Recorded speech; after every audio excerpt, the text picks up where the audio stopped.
This is outrageous. And another two supporters of the ABCC bill, the Master Builders MBA, Master Builders, and the National Electrical Contractors Association, get exactly the same money to do different projects. Again, all designed to break down the apprenticeship system and make it tougher for tradies to get their apprenticeship completed. This is outrageous. There's been a cover-up. I asked for all the documentation from Simon Birmingham on this issue. That wasn't forthcoming. I asked them estimates for details of all the issues and correspondence surrounding this $2 million handover to Bob Day. That was not forthcoming. But the ETU had asked for documentation to be provided through a Freedom of Information advice, and that's where it all started falling apart for Simon Birmingham. My view is Simon Birmingham has misled the Senate estimates. That's the same as misleading the Senate. He has got huge questions to answer. This is an attack on apprentices. It's for pure base political motives, and this is something that we will continue to follow up. What evidence do you actually have that there was a vote deal in place here, though? Well, it's quite clear what's happened. Bob Day goes and has a private meeting with Simon Birmingham. A few weeks later, an advisory group is set up to try and deliver what he has asked. Unfortunately, the advisory group did not support this project. This is another issue. The advisory group did not support the project. Yet again, it was pushed off to another group, which we think was the ACCI.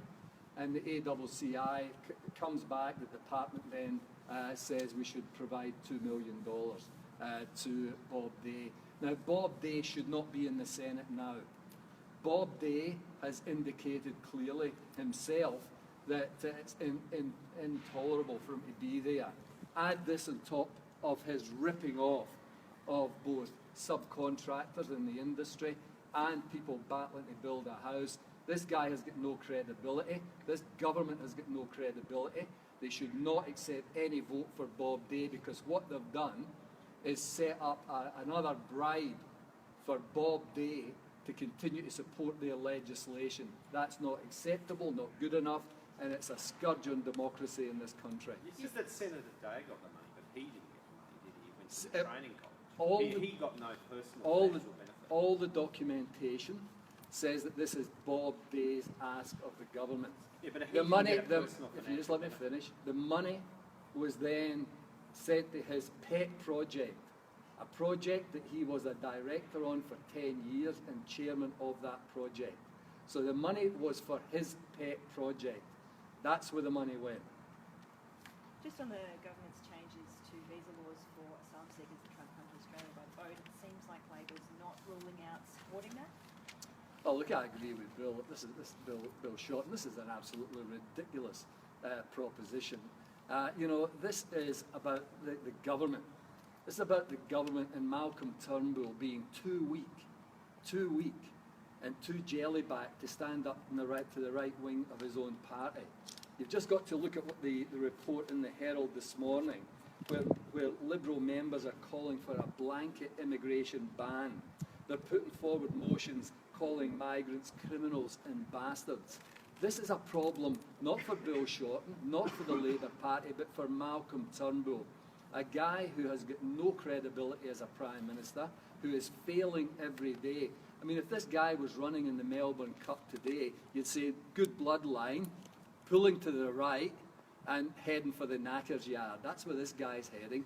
He is not going to get support in the party for too much longer. So this is a problem for him. He is just picking up more and more of the right-wing ideas, more and more of the right-wing rhetoric. That's all this is, a sop to the right wing of his party, and even worse, a sop to One Nation. It's a sop to One Nation to try and make sure they support this government. It's outrageous that they would, hold refugees up in these terms. So do you think that Labor should not vote for the legislation? As Bill has said, could Susan Lee last night tell you what was in the legislation? So there's differences between Susan Lee, Julie Bishop, and the minister responsible. They are all over the place on this. They are an absolute rabble. And all this is a weak Prime Minister, kowtowing to the worst elements in the Liberal Party and the worst elements in this country through One Nation. Would you be arguing in caucus against any move like this, though? Well, I don't know. What is this move? If you can tell me what the move is. I mean, if the coalition themselves can't explain what this proposed legislation is, how do you expect Labour to be having any sensible position on it? But if it is simply an attack on refugees, if it's simply about trying to wedge the Labour Party, if it's simply about kowtowing to the worst elements in this country, then there has to be a good long look at it by Labour, and we will do that. We'll do it through our processes, and we will ensure that we do the right thing. The discussion given you said that it's ridiculous, it seems ridiculous and outrageous, isn't it going to be pretty hard to step back from that in having that? I'm just saying the reports are ridiculous. The reports of what we've seen are absolutely ridiculous. Why don't you go and ask Malcolm Turnbull what it means? Because the front benchers don't understand what it means. They don't understand exactly what the legislation is. There's nothing in front of Labour. There's nothing for us to look at. And, sometimes you have to draw a line in the sand. And, this sort of nonsense, in my view, deserves a line in the sand. And Labour are waiting to see what exactly is put forward, and I am confident that Labour will do the right thing by this country, because it's not the right thing to simply kowtow to the worst elements and try and pretend that you're kowtowing to the Trump type of view in the Liberal Party in this country. The measure, though, to ban even genuine refugees from ever visiting Australia, even if they get refugee status somewhere else and want to come here for a holiday or on a business trip, is that something that you would encourage your other colleagues to vote down? Well, I'm with Bill. I think it's ridiculous. And if so you that look, part of the legislation and if you look at what they're support. saying, if you look at what they're saying here, they are basically saying that there should be no immigrants in this country at all. That's elements of the Liberal Party. So instead of coming asking me about some legislation that's not out there, ask the Prime Minister why he has caved in to the worst elements of the Liberal Party and One Nation. I mean, this is Hansonite approaches, and that's what this government's about. They will do anything to try and maintain their grip on power, and it's a loosening grip. They have got absolutely no capacity to run this country effectively, and that's why you get nonsense like what they seem to be proposing. Does this proposed legislation, though, put Labor in a bit of a sticky situation? Because if Labor doesn't support it, then of course the government is going to go after you and say that you're not tough on border protection. Well, look, it doesn't put Labour in a sticky situation at all. As I've indicated, the people with the problem are Malcolm Turnbull and his ministers who don't understand what the legislation is about. I mean, they're all saying different things about it. Let's see what a proposed bill would say.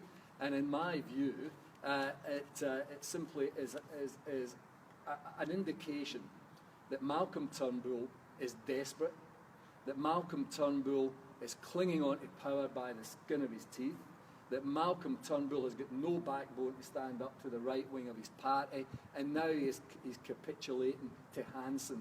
This is a Prime Minister who doesn't deserve to be in the job, a weak Prime Minister, a jellyback Prime Minister who sells his own values out, who would sell apprentices out to get votes. And that's what the Bob Day issue is about. Malcolm Turnbull and Simon Birmingham selling apprentices out to get votes. Just on this Catherine McGregor issue, she's a good friend of Tony Abbott. She's renewed calls for him to return to the front bench. Do you think he is using her as a mouthpiece to create further distractions for the government? Oh, I wouldn't know, but you know that there's a war on between Malcolm Turnbull and Tony Abbott. I mean, they're briefing their own people that there's a war on. So I'm not sure what Catherine McGregor has said. But, the issue of who's on the front bench, I don't think matters a lot, because they're all weak on the Liberal Party front bench. They're all capitulating to the worst elements in this country. They don't look after apprentices. They don't look after pensioners. They don't look after women that are pregnant. This is a bad government, and the sooner they fall apart, the better. Would Tony Abbott be suited to the role of Indigenous Affairs Minister? Tony Abbott would not be suited to any role, in my view. Tony Abbott has demonstrated his complete incompetence in terms of being the Prime Minister of this country. and Tony Abbott has demonstrated that all he wants to do is run a right-wing agenda, attacking working families, attacking wages and conditions. So if you're asking me for a reference for Tony Abbott, sorry, I'm not giving him one. Thank you.